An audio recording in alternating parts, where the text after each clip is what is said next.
Hey guys, what's up? I know it's been a while since I've done a video. I just wanted to make a short update.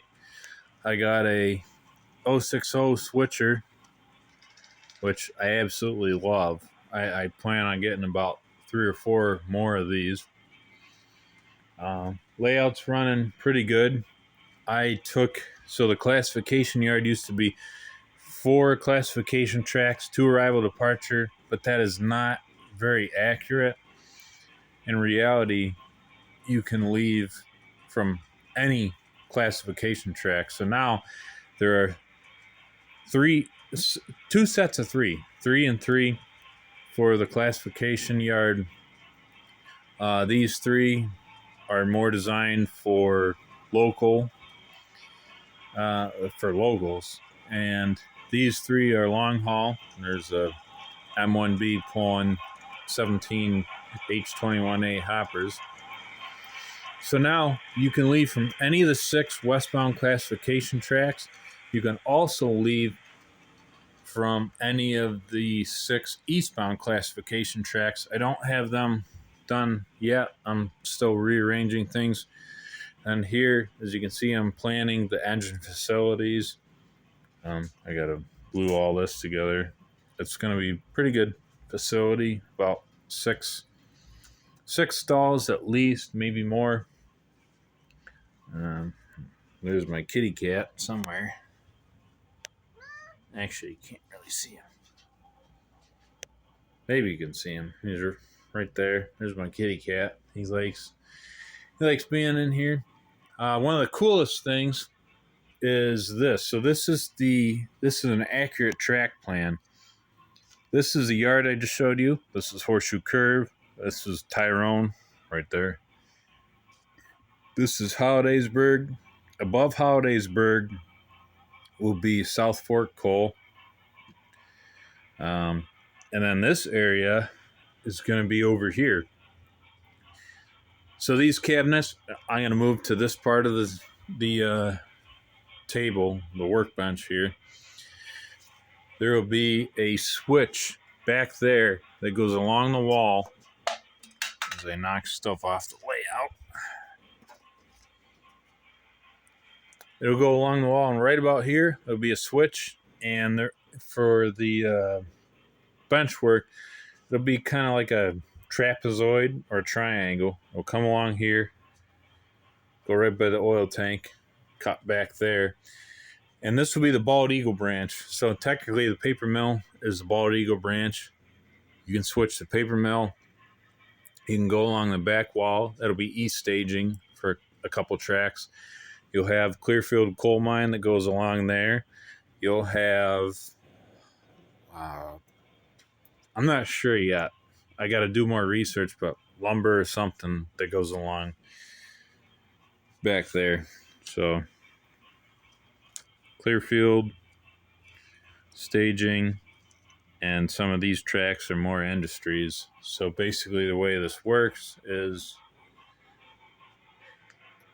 if you leave Altoona and you head eastbound, there's 3 locals. There's the Tyrone paper mill. There will be the Bald Eagle branch over there, and also Clearfield coal mine. If you go westbound, which is up the curve, and that's Gallitzin that the coal train's now going through, you will have Crescent, which will be along the back wall, and I'll have, I believe it was the Patton Brickworks. Now that was not in Crescent, but I will,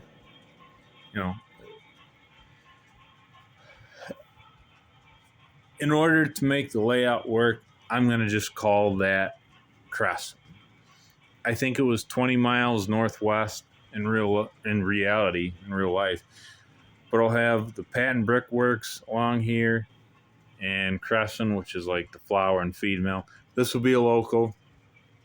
You go behind the cold air turn there, and I'll show you guys the upper level. The upper level, so this is Hollidaysburg. Upper level, which I have not finished yet, will be South Fork Coal. That's the second local. The third local is Hollidaysburg, Samuel Ray Shops. So that'll be pretty cool as well. Technically, you're headed eastbound. So for Hollidaysburg, you got to leave any of the 6 classification tracks and you go over the double slip switch and you're actually headed eastbound, because if I wanted it to be 100% accurate, it would be westbound. Well, you look at westbound, there's really no room to go anywhere.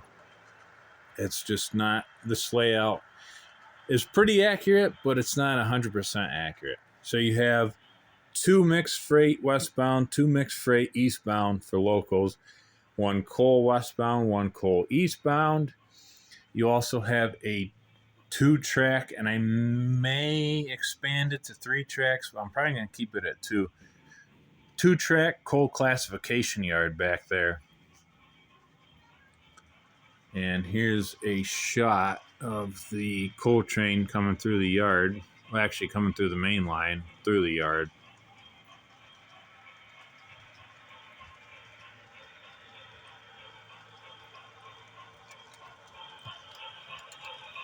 And the other thing I want to show you guys, besides the fact that this engine I love, if I hit F7 on the NCE controller, so all I have to do, if I just hit 7 on this, it turns on and off the smoke unit.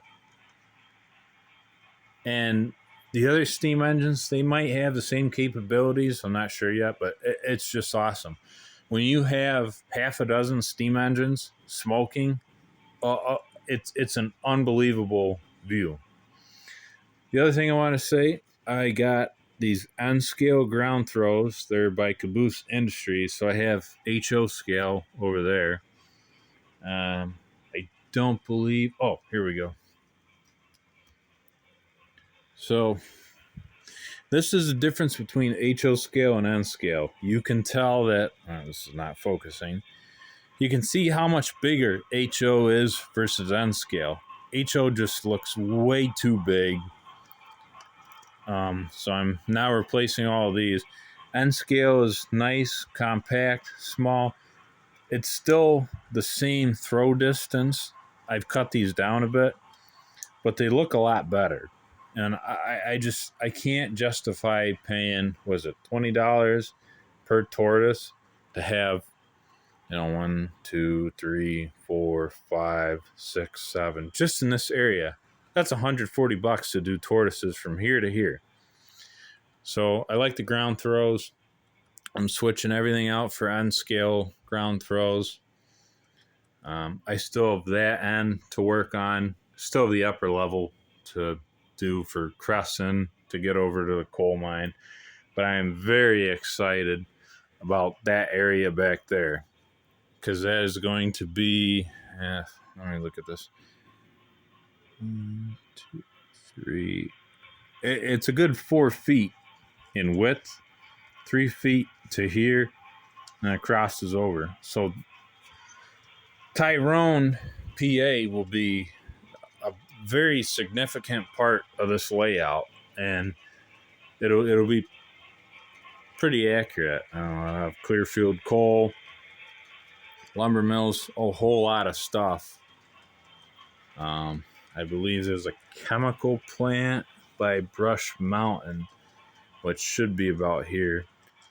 So it may not look like I've done a whole lot other than fixing this part of the yard, but now, for the first time in 10 years since I started my channel, I have solidified my track plan. It's not changing.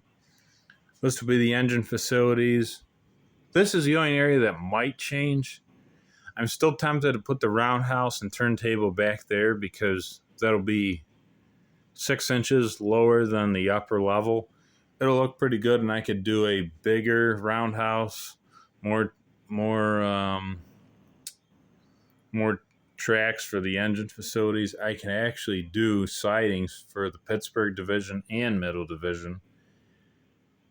But I really do like the idea of having it in the front. So the only thing I'm undecided on now is putting the roundhouse there or back there, but it probably makes more sense to put it there in the front. So this went a little longer than I anticipated, but I'm really excited about, you know, the future of this layout. Having 3 eastbound locals, 3 westbound locals. I got the tower there. I'm gonna have a station there. Also gonna have the Pennsylvanian. I'm gonna have 2 passenger trains. One that's about 5 or 6 cars, and it goes from Tyrone, Altoona. Altoona passenger station will be back there, up to Gallitzin, and it'll just go around the layout. But I will also have an express train that leaves East Staging, which will be back there, and that's going to be 2 K4s, probably 10 or 12 passenger cars. It'll go around the layout, and everything has to get out of its way, goes up Horseshoe Curve, and it'll go to staging there, and that's all it will do. It'll just go from staging to staging. Couple K4s. I also plan on having a helper district. So, oh yeah, that's the last thing I want to mention. So, every train, that train is headed westbound. It's going up Horseshoe Curve. Once they have enough engines, you have a helper on the end that pushes up Horseshoe Curve, and it gets into staging. You'll uncouple the helper, and in Gallitzin, you'll put it on a siding because it's getting refueled or whatever. There won't be any industries or any locals in Gallitzin.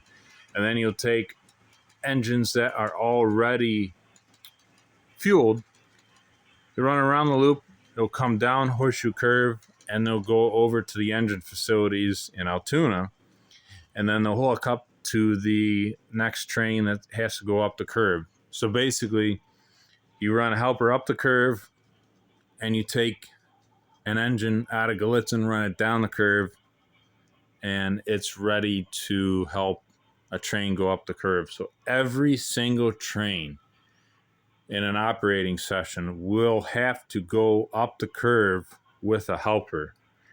And that could be a K4, a Hippo, Jeep 9, kind of anything. And so I'm really excited about that. And I think the very next project I'm going to do, besides, like, I've been cleaning it up, you can see it's clean there, it's much more clean here. The very next project I will do is I really, really, really want to finish that mountain back there on the backside of Horseshoe Curve. So I don't know when my next video will be. I would say by the end of the month, maybe in April. But I'm extremely motivated now to get more done, especially with fixing the ground throws, getting a 060 switcher. I want to get another 3 or 4. I'm starting to get into a groove, and I really having fun now. And here's, I guess, to end the video, here's a shot of an M1B coal train, M1B powered coal train going up the curve.